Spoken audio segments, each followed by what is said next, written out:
Hello, my name is Vanisha and I'm studying a part-time PhD at SSPSSR and I'm halfway through my studies. This short video will provide some important and I hope helpful points about studying a part-time PhD. It is great that you are thinking about studying one.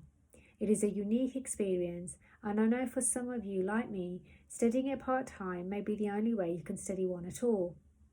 However, there are a few points worth thinking about because a part-time PhD journey is very different to a full-time one.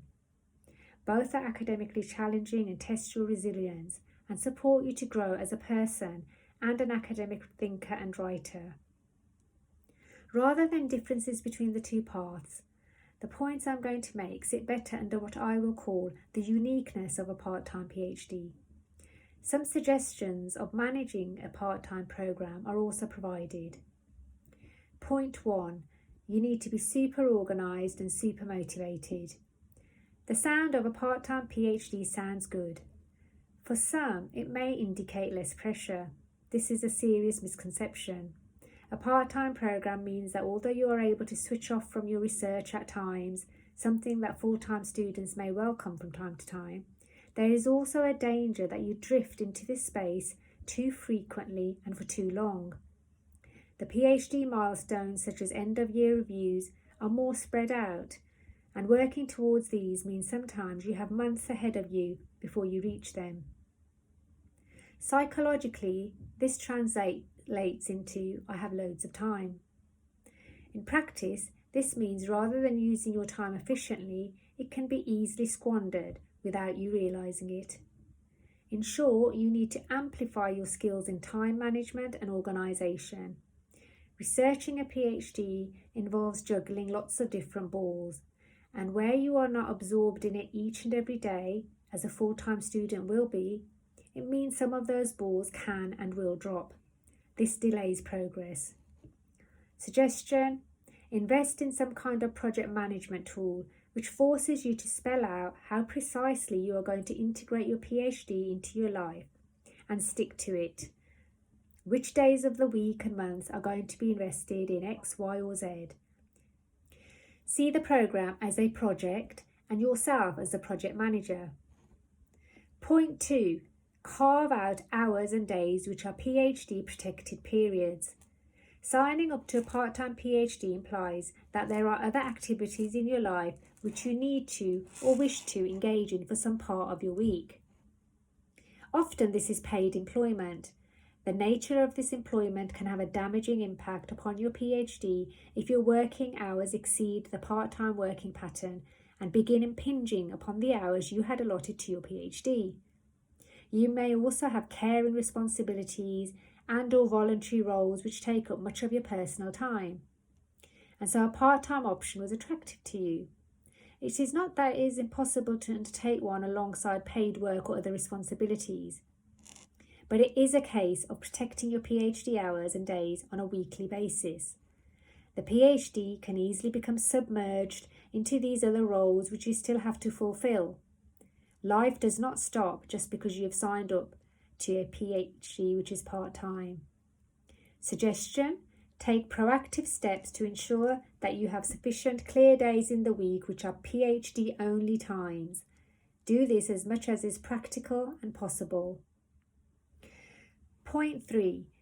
Taking too long to settle into a part-time PhD. Knowing you have enrolled onto a part-time programme may lead you to think that you have lots of settling in time. This can lead to students making very slow progress in the early months and the first year, which can be stressful later. For instance, you may not be sufficiently seeking out advice and support from your supervisory team, or preparing well enough for your supervision sessions. You may feel that you have weeks or months before anything substantial needs to be achieved. Such thinking and actions impede progress and means you will have to catch up later.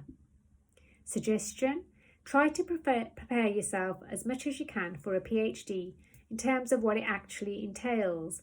Investigate some research methods and ethical considerations, for instance. Get to know your supervisors, read about them and what they have published. Basically, start thinking research before you start it. Point 4. Work at staying connected.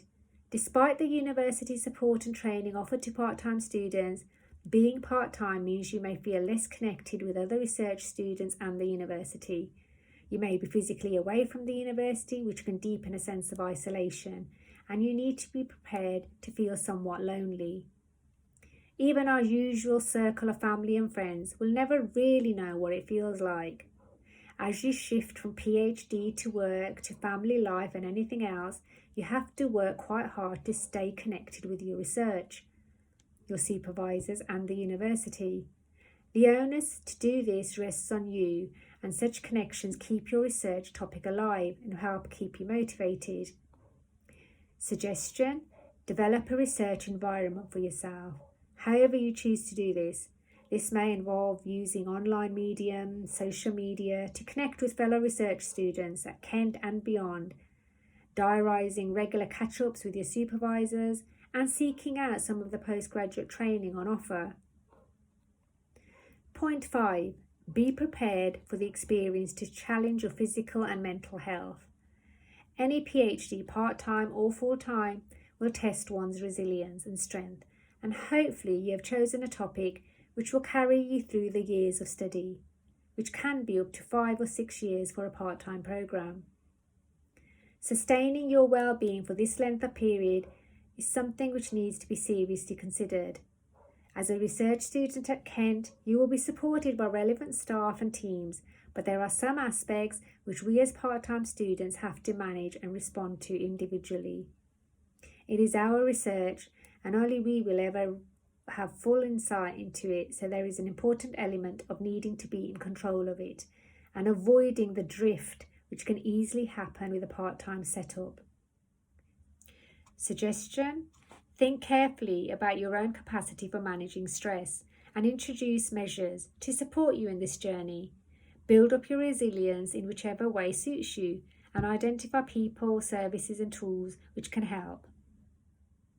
I hope that these points have provided some context for what a part-time PhD may look like. I recommend that any prospective student carefully considers these points, although these are not exhaustive. The key point to note is that being part-time demands significant self-motivation and control over your time.